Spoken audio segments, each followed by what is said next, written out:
Shalom, nouvelle année, bonne année chez vous, vous qui nous suivez, les amis de Sentinelle TV. Nous sommes dans l'entretien. L'entretien, c'est une émission qui anime le messager Proverbe 30 en direct de Manchester. C'est en bilingue, lingala français. Nous avons fêté parce que na Kinshasa, mboka touta, isika motema na biso ali bazo boma makamobele leki. Alors na plateau, na JD Mimbulu oyo Aouti Kinshasa akomaki lobby. Soki bozo na ba vidéo, bomoni na sima failu, bomoni azali na Semko, bomonaki ye pe ezamba la liboso aleka ate ndeko. Bonne année. Bonne année, shalom, Proverbe 30. Bon, tozane semo, zobe biso na bomoi parce que ba vidéo na moni oyo na kisinga ndenge bazo tirer bino. Lokola ba la peine tout. Mais nous avons quand même grâce aux hommes. Ouais, nous avons grâce, merci de Ozoloba. Mboka wana, ils ont autant de ça, batama boma. Zoloka batama boma. Mais tant au Kabila, ça y est, Mboka wana et Koki. Tant au Yasali, ils allaient à Ponza Batali, ça biso qu'il fallait tout la muka. Toyeba Ozala, Penana, Bomoko, Potoyeba. Les lolo biso qui batouana, Bakende, ni Totam Samboka. Parce que na kotala mboka ya solo ezotambola na nzela kobanga mibeko kotala constitution na biso article 26 article 23 kolobela oyo nyonso to etali makambo ya ba feste ya ba marche et tout ça okokopekisa mutu te constitution eza likondi ya mboka nde naloba toujours na église soko okei epa na biso ba chrétien oza la Bible. Et ce qu'on a dans l'église et pas les musulmans, on doit Coran. Mais pour la biso na kati ya mboka, boussole na biso est la constitution. Donc mboka ekoki ko tambola te ceux qui beaucoup respecta la constitution wana te. Mais moto yo azui constitution, il y a 48 pages na mboka neti ya Congo. Pe assigner yango andimi makambo eza na kati. Et comme il y a un souka zoko kakoto sa yangote, donc ils allaient boma. Donc, tellement en place wana, toujours organité diaspora na opposition à Kinshasa ils organité. Et là, le bosso bino bosso na Kinshasa c'est la crise politique. Biso toujours bien la crise politique, c'est la occupation. Kabila voyait bien kaza congolais c'est un rwandais, un extrémiste aya na mboka na biso. Pour nous reboma. Mais comment vous avez signé un accord na mutuana ou vous avez kaza congolais te pe bo yebi ke na est à Congo azoboma parce que ba soda o ya bimisi na Kinshasa abimisa ba on a ndengwante na Beni. Alors comment bino vous signé un accord pe lelo to uto la nangana yo mende awangani entre-temps diaspora na peuple ba tinda ki bino bo kende po Kabila za sous présidente. Sikoyo Mende, na Kabila ba wangani bako, bo jusqu'au problème na diaspora pe na population ou ba sepelité nenge bozi bako. Réaction na wezandeni.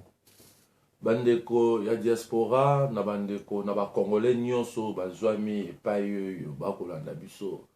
Tozo pesa bango nano. Merci mingi mais kotalisa ke toza na erreur te. Ba continuer ko sa biso confiance. Oui, c'est vrai. Makambo yo za kolobawa. Toyebi yango mais boyebi te pasine to anango ndeko yoza wana poto mais biso toza ko vivre yango sur place na kati ya mboka et koya même kondima kofanda na plateau na okoloba eza pona ko rassurer bandeko ba biso yo tokendaki sasa te pona ko aider mutu moko afanda na pouvoir o pe aza mwana mboka wana te mais til que tant toza ko kena masolo bazobenga ya politique ezo ko senga ke to fanda. Même s'il faut que solana moto ango bo sola libanda te, il faut ya fanda wana, biso to fanda wana totalisa. Na kati ya mboka na biso. Eza na makambo oye komama. Oye salama. To matato kita, c'est quelqu'un qui est là, investi na kati ya mboka na pouvoir wana suprême. Et ça fait 15 ans oyo to matato kita histoire à Congo to komango ke il fut un moment pendant 15 ans, ils allaient diriger par tel. Un étranger. Tokoko sana yango te histoire eza bongo. Atato matito kiti tokokoma yango.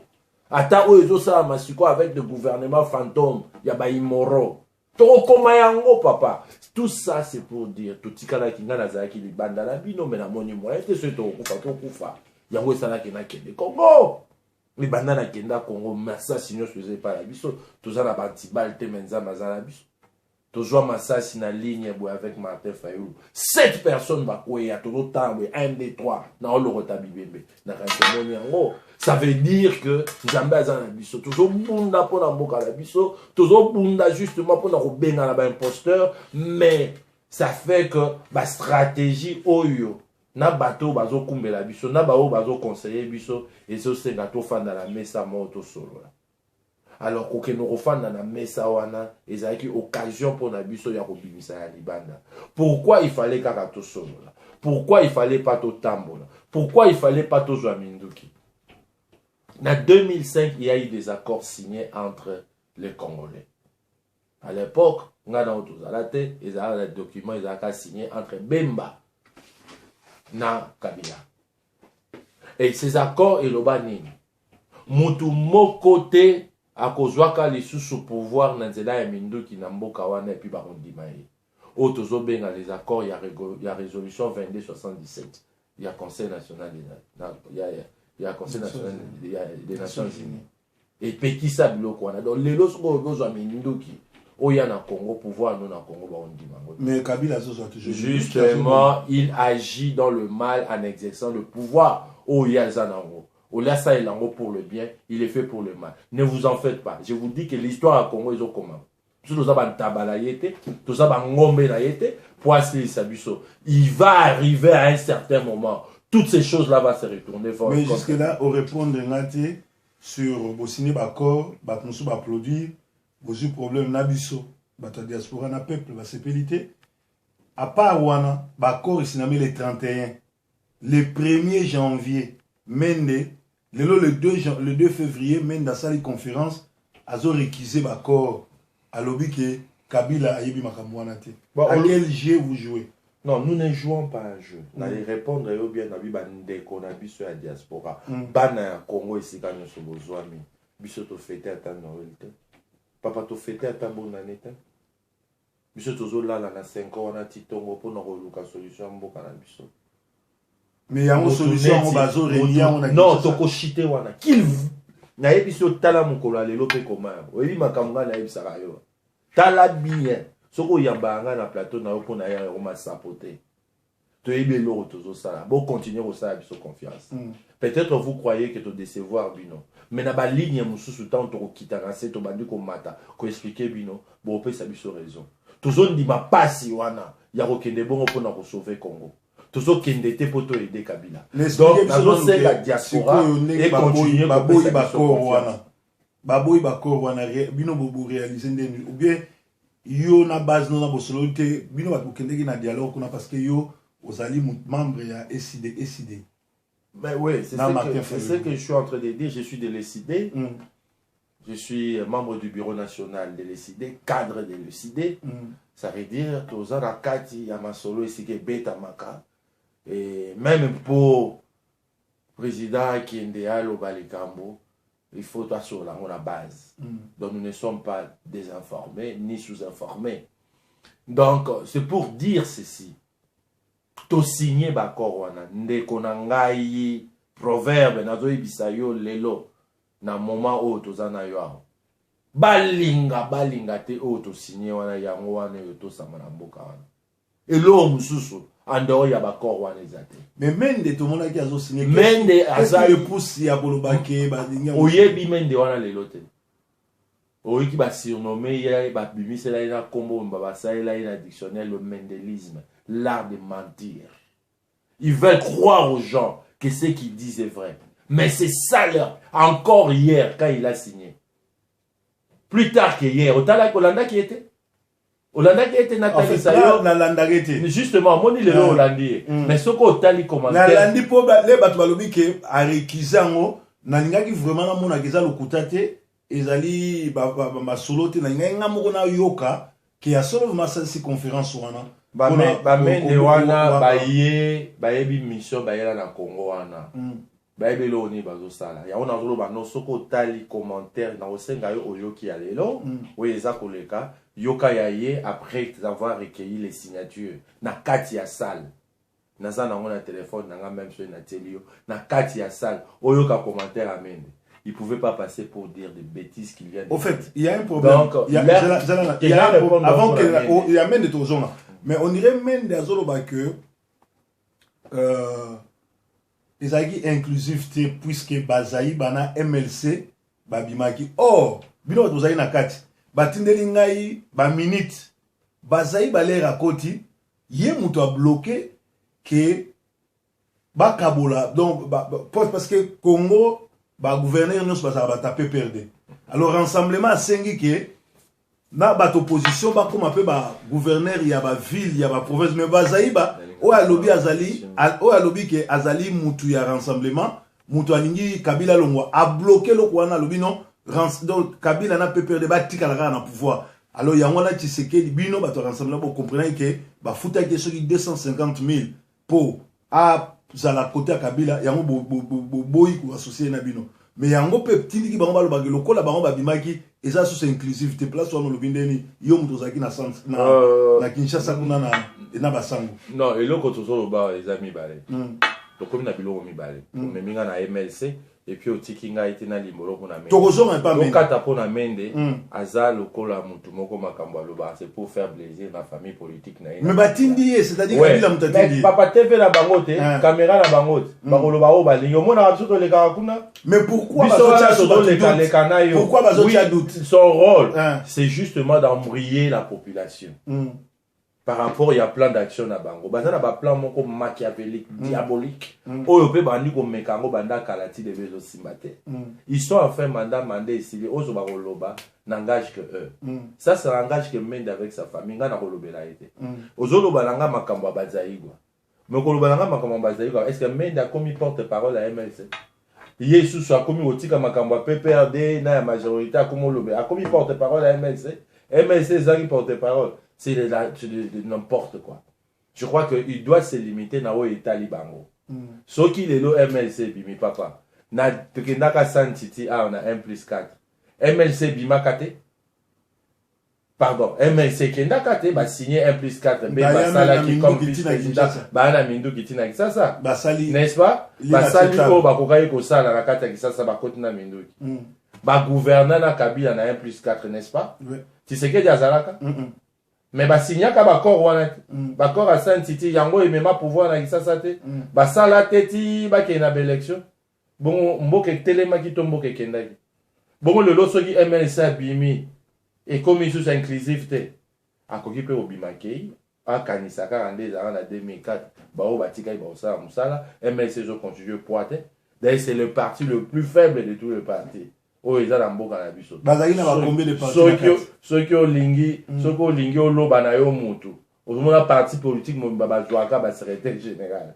Pe ba yepsina qui est parti politique à MLC les a parti ba corrompu le seul parti politique na Congo o ba jouara mutu à côté na pouvoir MLC. Très fragile. Ils n'ont pas le poids que nous représentons dans la population. MLC le loi ko sali comme to ba ki to ensemble. To bandi dialogue au MLC bandi biso na nungu. Ba pesa 5 sièges. Négociation titi mon président, c'est la première personne qui a été lancée là-bas pour sur la bango bazonga na ça. Ba baptise bango siège moi comme 3. Ba ela oyo bango bazo bien ga plateforme to sala ki na bango na dynamique. Tango na fac to sala ki na bango, mais tango to komi ko ya Genval ba boyi ko ya. To ke na rassemblement to ke conclave ba yate ba mudaki ba tika libanda ake ko sala front du respect de la constitution, la FRC. Moi plateforme wana. Combien de partis na kati? Ce qui 3 sur 4. Bon na kati ba parti wana na kati yemo kwa yebi wa nombre na ye. Ake no 5 sièges na kati. Est-ce que vous avez banda libomate? Ça veut dire les loyo na kati ya makambo wana. MLC za parti moko ezana dirigé par la prison. Ça veut dire eza la bazui makambo ba fai na ona mesa. Il faut ba na prison. Atangiti. Moutaza na CPI. Moutaza na CPI kuna ebisi OK. A côté na sala lobby OK. Sora lobby non. allez azongi alobi non atie bino na mbwe mais biso tokotika mboka etambola te mpona moto aza na prison bato batie na prison nde bango bazonga balongola bango mais comment moto aza na prison lia kota kota peuple balongola moto wana atie na boloko ye azokotela so moto oyo atindika ye na CPI. Non, il reste leur président, cela n'engage que, mais moi je dis que le mouvement ya MLC a sorti et ça mouvement est bloqué comme côté. Bon, tout tika MLC tozonga na bako bo signé lelo ba réquisé yango sikoyo peuple congolais diaspora yo mutu uti Kinshasa oyebisa bangoni parce que la toi combien na donc oyebisa diaspora azana confiance na biso en dehors ya bakor wana ezana bakor mususu te to signé ezana dialogue mususu te to luka to kota poto bandela Kabila tana ye kokaki le 19 décembre na minuit. À partir du 20 décembre, Mboka na biso Congo est considéré comme tout un impasse politique. Tout un chef de l'État, tout un gouvernement. De ces dialogues-là, il y a 5 ans organisés par le prêtre qui devait sortir un gouvernement où il faut conduire biso na transition pour qu'il y ait une élection. En dehors, il y a corps aussi qu'on signe na bango Tondimitro. Tondimitro, mais dans ces accords, nous avons pratiquement retirer l'autorité à pouvoir, il y a signature et pas à Kabila, pour Azana même mise sur la transition. Ça, c'est quelque chose autre que sa peuple. Ceux qui t'ont dit Azalawana comme un président protocolaire, et non un président qui aura la même mise, ni le contrôle, ni l'État et aussi la référendum pendant cette période de transition. Mais grand problème, grand problème. En dehors, il y a Koroyo, et il y a la Mende, et il y a Kabila réquisé en Ozanandela Moussouté. Mais grand problème, il y a beaucoup qui récupérer dans sénité. Or, tant que Kabila Zali président en exercice tout protocolaire, c'est un protocolaire, à Koki, ko peser na élection. Akoyi ko tia mutu na ye ya obédience na ye. Non. Parce que c'est ni bien besoin contrôler. Non, c'est pas l'information que tu as. La vraie information que je peux te donner est que nous avions retiré aussi la restructuration il y a CNI, na CSAC. Ça nous avons obtenu. Dans les 95%, il y a un corps autre signé dans 4 il y a 5 ans. En tout cas, on ne pouvait pas continuer avec cette CNI là parce que la constitution en gros ça la biso confiance. Nous devons restructurer la CNI avant qu'il y ait une élection et liberté à ces sacs. Après ça, on est aux awa, au loba, moto tsa ombelite, moto kanga TV na yote, moto sa la oboite. Na kati ya commission ya décrispation, nous avions opté pour que ba sanction contre la liberté d'expression, il y a des politiciens ou union sur en opposition, mais ils allaient lever. Et na kati il y a commission, il y a consensus électoral. Nous avons opté aussi pour que la CNI soit restructurée.